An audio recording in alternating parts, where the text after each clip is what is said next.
Ini doang nih. Rimbo bujang nggak ada malunya ibu-ibu. Tapi ya nggak apa-apa lah ya. Senang silahkan. Ibu lebih senang mana sama suami? Dikasih uang 500.000 apa 5 juta?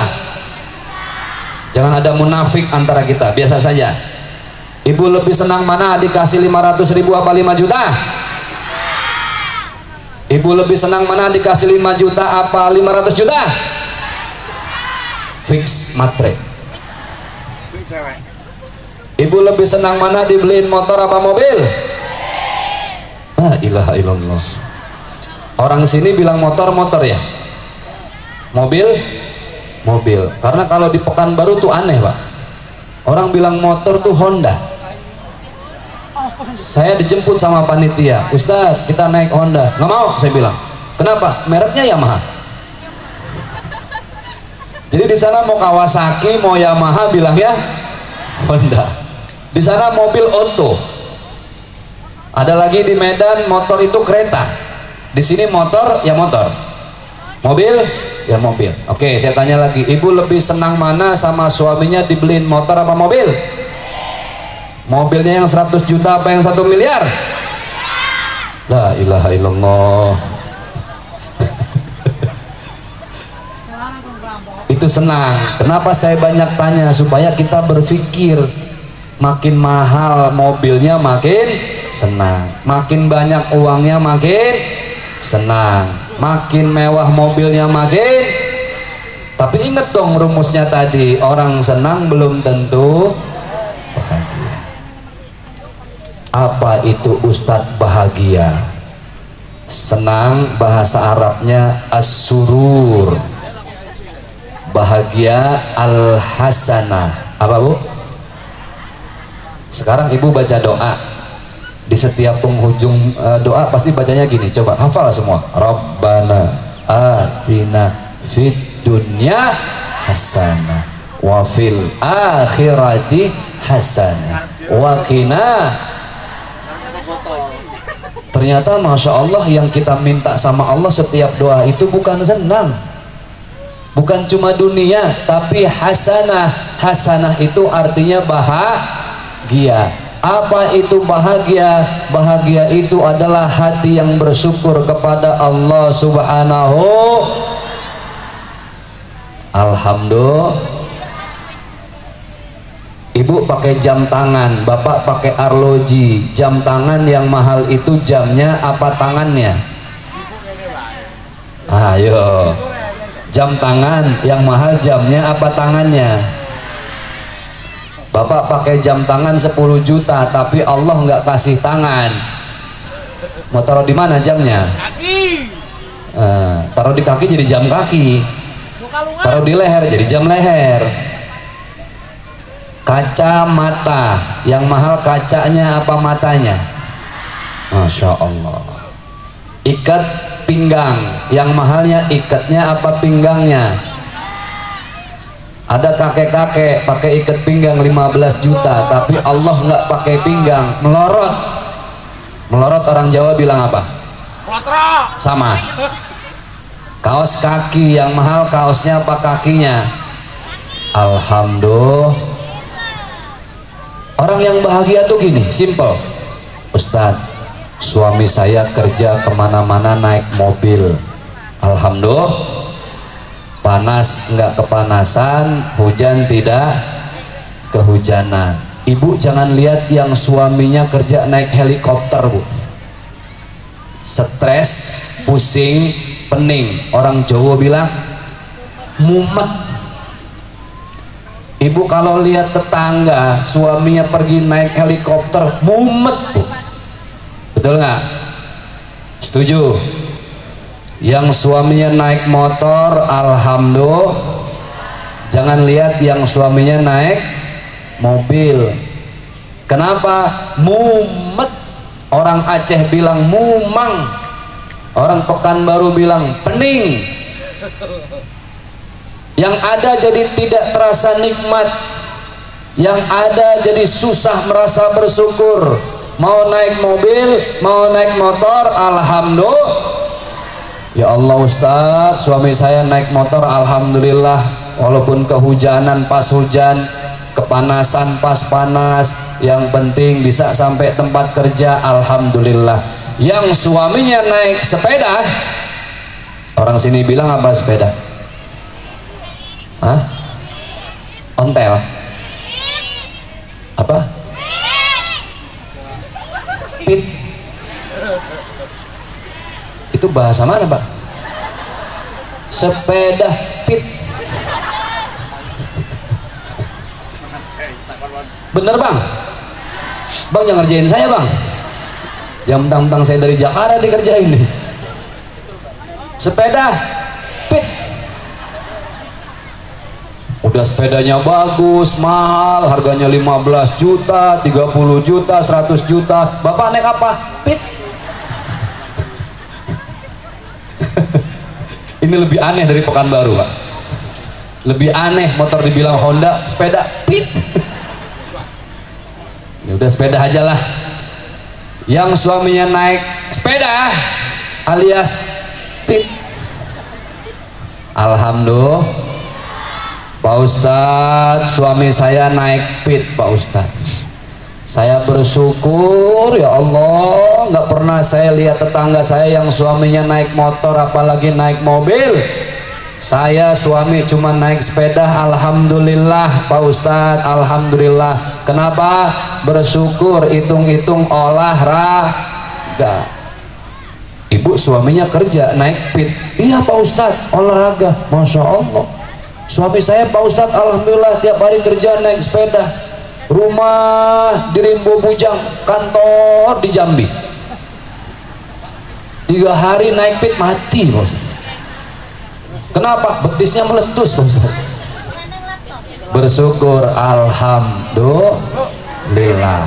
Maka bahagia orang, mau dia Allah kasih mewah, mau Allah kasih harta banyak, mau Allah hidup sederhana, mau dikasih seadanya, selalu lisannya mengucapkan alhamdulillah. Kadang-kadang dibawa mati, betul nggak? Saya tanya, ibu sayang nggak sama suami? Setengah hati. Bu, sayang nggak sama suami?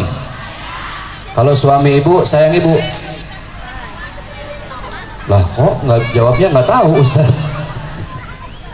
Saya tanya lagi, sesayang-sayangnya ibu sama suami, suami ibu meninggal dunia, mau nemenin di kuburan? Janjimu gombal. Dulu sehidup semati, pret. Tapi bedanya gini Bang, suami, istri, anak 1. Ini istri, suaminya meninggal, yang dipikirin istri siapa? Anak. Bedanya sama laki-laki, suami, istri, anak 1. Ini suami, istrinya meninggal, yang dipikirin suami apa? Ngasuh anak. Itulah bedanya ya. Tapi subhanallah, kullu nafsin dha'iqatul maut. Maka sore hari ini saya ingin mengajak semua sama-sama kita sadar, Bapak Ibu, nggak ada yang kita bawa mati. Masya Allah ya, kita lihat begitu banyak berita yang viral sekarang. Masih ingat nggak? Belum lama kejadian di Bekasi, Cakung, ada truk kontainer, supirnya ngantuk. Masih ingat nggak? Itu anak-anak SD mau pulang sekolah di halte, karena remnya ada, tapi karena supirnya ngantuk dihajar semua. Kalau nggak salah 11 anak kecil meninggal dunia. Sebelumnya kejadian lagi di Cibubur, truk Pertamina yang ada badut Iron Man. Itu subhanallah, berapa banyak di lampu merah orang yang meninggal dunia. Sebelumnya lagi, kalau Bapak Ibu masih ingat, di Balikpapan kejadian sama, truk juga remnya blong. Hari Jumat siang jelang sholat Jumat, begitu banyak orang di lampu merah berhenti, lalu lalang menyeberang, mereka semua tertabrak, semua meninggal dunia. Itulah hidup, tidak ada yang tahu. Maka yang kita cari adalah bahagia. Iya. Ada Bu, ini cerita. Teman saya istrinya meninggal. Sudah dimandikan, sudah dikafani, selesai. Tetangga datang, bacain Yasin, bacain Fatihah, ada yang tahlilan. Ini tamu ngajiin, bacain Yasin, suaminya aneh, bukannya ngajiin, itu jenazah istrinya dilompatin, dilangkain, dilompatin, dilangkain. Itu tetangga yang ngaji ngamuk semua. Mas, sampean piye toh? Istri meninggal bukan di ngajiin, diasinin, sampean malah lompatin, langkain jenazah istri. Kata suaminya, maaf Pak Haji, ini yang nyuruh istri saya. Istri saya waktu masih hidup sering-sering teriak ke saya. Dia bilang apa? Ayah, kalau kamu mau kawin lagi, langkain dulu mayat saya. Saya langkain sekarang.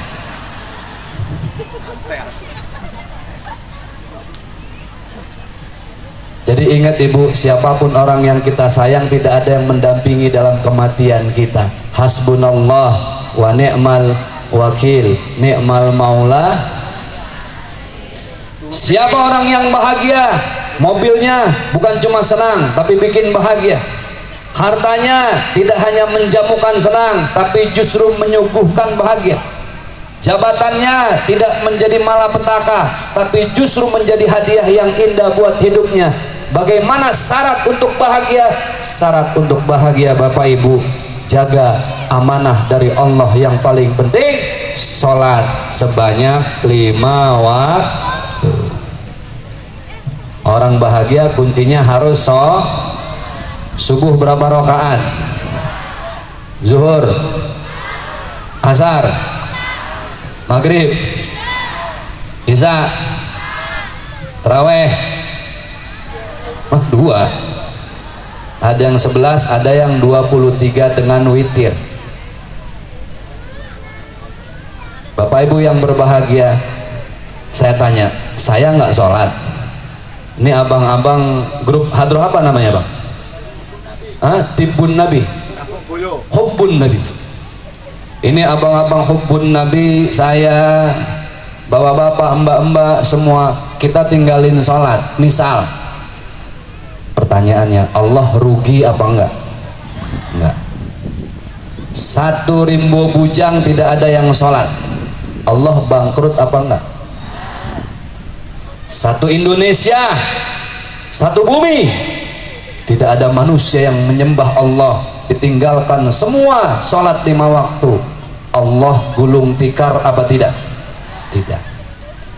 Yang saya tanya, yang perlu sholat itu kita apa Allah?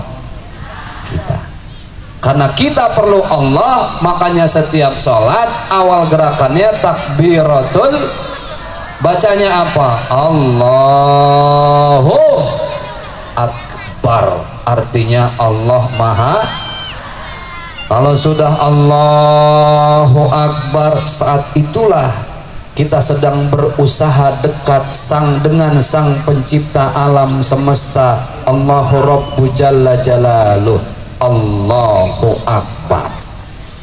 Coba pernah kepikiran, orang Jawa takbirnya Allahu Akbar, orang Sunda sama, orang Betawi sama, orang Turki sama, semua orang mengucapkan Allahu Akbar. Kenapa kok semua takbiratul ihram sama? Karena kita disatukan dengan Al-Quran yang bahasanya satu. Al-Quran bahasa apa? Bahasa Arab. Coba kita lihat kitab suci umat Nasrani apa namanya? Injil. Injil itu kalau ada di Indonesia bahasanya bahasa Indonesia. Injil ada di Arab bahasanya bahasa Arab. Injil ada di Inggris bahasanya bahasa Inggris. Tapi Al-Quran Bu, Ibu mau baca Al-Quran di Rimbo Bujang, Ibu mau baca Al-Quran di Turki, Ibu mau baca Al-Quran di Arab, di Inggris, di ujung dunia, bahasanya bahasa apa? Al-Quran itulah yang menyatukan semua perbedaan kita. Kita disatukan dengan takbiratul ihram, kalimatnya Allahu Akbar. Walaupun banyak yang beda. Contoh ibu ya, banyak orang yang belum terlalu fasih ngucapin bahasa Arab karena dibedakan dengan dialog dan dialek. Orang Jawa biasanya, orang Jawa zaman dulu nggak tahu kalau di sini dia susah bilang huruf H, H tipis, H itu jadi K.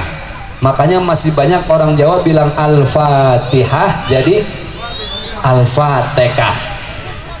Masih ada di sini ya? Masih. Orang Jawa susah bilang ain, ain itu jadi eng.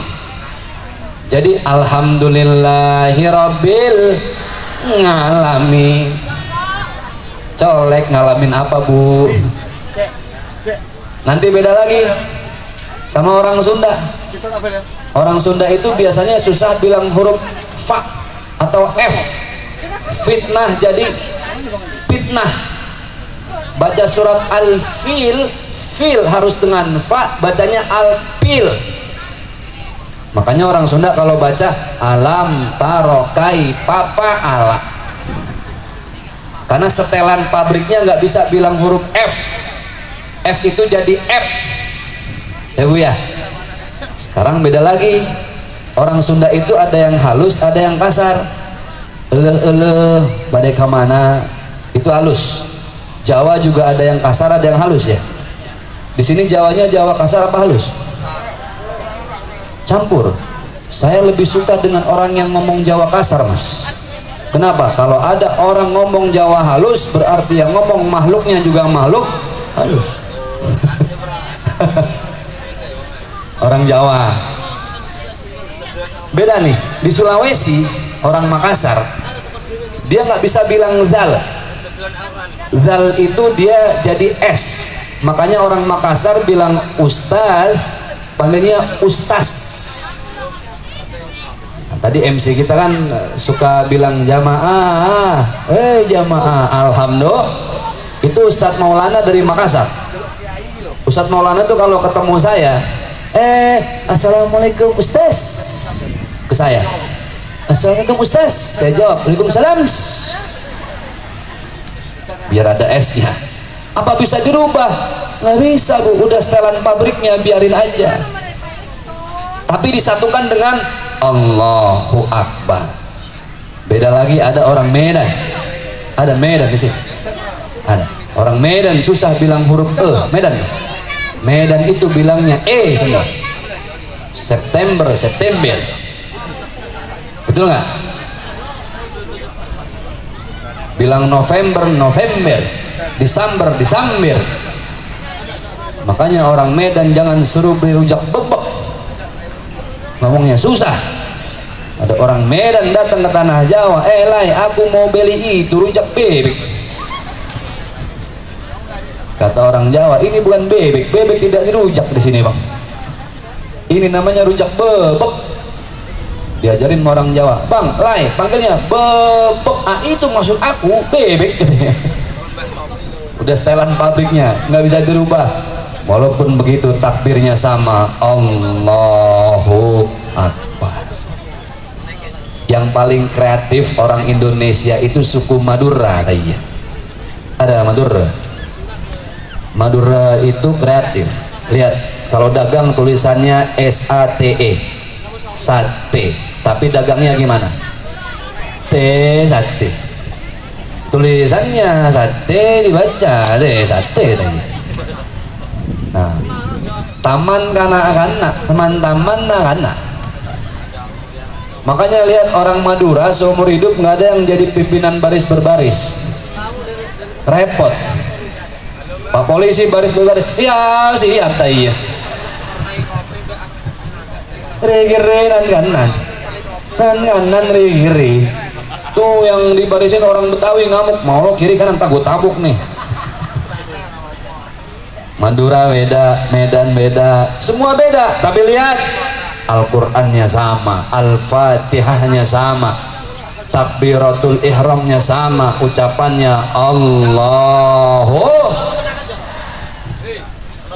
Sekarang kebayang nggak pak kalau kita nggak ada Al-Quran, takbiratul ihram pakai bahasa daerah masing-masing, sholat berjamaah, wah ribet kata orang Betawi, ribet. Orang Jawa bilang apa kan?